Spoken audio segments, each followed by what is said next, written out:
பாவிதான் சிலுவையை சுமக்கக்கூடியவனாக இருக்கிறான். ஏனென்றால் நான் கடவுளிடம் உறவு கேட்டால்தான் எனக்கு சிலுவையே கிடைக்கும். கஷ்டங்கள் வரும். கடவுளிடம் உறவு கேட்கவில்லை என்றால் சாத்தானுக்கு மிக்க மகிழ்ச்சி ஆகிவிடும். எதெல்லாம் கொடுக்கிறான் அந்த சாத்தான்? எங்கே பார்க்கிறோம் என்றால், வனாந்தரத்தில் இயேசுவை சோதிக்கும் பொழுது நாம் அதை பார்க்க முடிகிறது. எதெல்லாம் கொடுக்கிறான்? முதல்ல கல்லெல்லாம் அப்பமாக்கி சாப்பிடுங்க அப்படின்னு சொல்றான். கல்லை அப்பமாக்கி சாப்பிடுவது என்பது ஒரு ஊனியல்பு நாட்டம். அந்த ஊனியல்பு என்றால் அந்த அப்பம் என்பது வெறும் அப்பம் அல்ல. அப்பம் என்பது உணவு.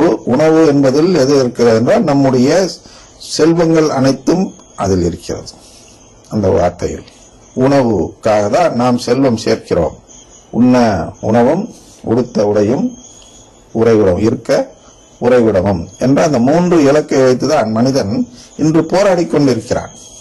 ஆனால் அதில் குறிப்பாக இந்த உணவு நம்மிடம் இருந்தால் நமக்கு 3ம் கிடைத்துவிடும். அதிலிருந்து பணம் சம்பாதிக்கிறோம். அதை வைத்துக் கொண்டு 3ஐயும் பூர்த்தி செய்து கொள்கிறோம், 3 தேவைகளையும். ஆனால் இந்த 3 தேவைகளையும் தரக்கூடியவர் யார் என்றால் சாத்தான். அதான் கடவுள் என்று சொல்வார்கள். கடவுள் எல்லாம் அள்ளி கொடுத்துட்டார், இந்தா அப்படின்னு கொடுத்துட்டார் நம்மள்கிட்ட. ஆனா அதுல இருந்து எடுத்து கொடுக்கறதுக்கு இடையில ஒருத்தர் இருக்கிறான், சாத்தான். அவன் என்ன பண்றான் அப்படின்னா, அவன் கையில இல்ல கொடுக்கறது. ஆனால் அவன் அப்செக்ட் பண்ண, அவன் நமக்கு எதிர்ப்பு தெரிவிக்க, நமக்கு செல்வம் கிடைக்காமல் எதிர்ப்பு தெரிவிக்க சாத்தானுக்கு ஒரு அனுமதி தருகிறார். என்ன அந்த அனுமதி என்றால், யோபு உருவத்தில் பார்க்கிறோம். என்ன அந்த அனுமதி என்றால், ஒருவர் உறவு கேட்பவராக இருந்து விட்டால், கடவுளிடம் உறவு கேட்பவராக இருந்து விட்டால் யோபுவை போல், அந்த நபருக்கு இந்த செல்வங்கள் சென்றடையாமல் பார்த்து கொள்ள சாத்தானுக்கு உரிமை கிடைக்கிறது. கேட்கிறான், கடவுள்கிட்ட தான் கேட்கிறான், கொடுக்காதீங்கன்னு ஒண்ணு எடுத்துறார். ஏன் சாத்தான் சொன்னோன்னு எடுக்கிறார்? கடவுள் அப்படி செய்யலாமா? ஏன் சாத்தானுக்கு அனுமதி தருகிறார்? அதை நம்ம கேட்போம், கேட்கணும். கடவுள் அனுமதிக்காமலே இருந்தா நமக்கு இந்த கஷ்டம் இல்லாமலே போயிருக்கும்ல. நான் அந்த பாவத்தை செஞ்சிருக்க மாட்டேன்ல. எனக்கு வயிற்று பசி, அதனால ஒரு பாவம் செய்தேன், திருடினேன், திருடி சாப்பிட்டேன் எப்படின்னு வச்சுக்குவோம் பேச்சுக்கு. எனக்கு வயிற்று பசி வந்ததால் திருடினேன். அப்ப சோதிப்பது எதற்கு என்றால், நான் திருடுகிறேனா என்று பார்ப்பதற்காக ஒரு சோதனை வருகிறது என்று நாம் நினைத்துக் கொள்வோம். அப்படி சாத்தான் நம்மளை திசை திருப்பி நம்ம எல்லாம் பாவியாக மாற்றுகிறான். ஆனால் கடவுள் அந்த அடிப்படையில் தரவில்லை. எந்த அடிப்படையில் தருகிறார்? கேட்பதன் அடிப்படையில். அப்ப இந்த சோதனைகள் மூலமாக என்ன செய்கிறான் என்றால், பசி எப்ப வருகிறது? நான் நற்கருணையிடம் வேண்டும் பொழுது, அதான் உறவு கேட்கும் நிலை. அப்ப நற்கருணையை நம்பி நான் வாழும் பொழுது எனக்கு பசி போக்கும் அளவுக்கு வருமானம் வராது. அதான் அவன் செய்யற சோதனை.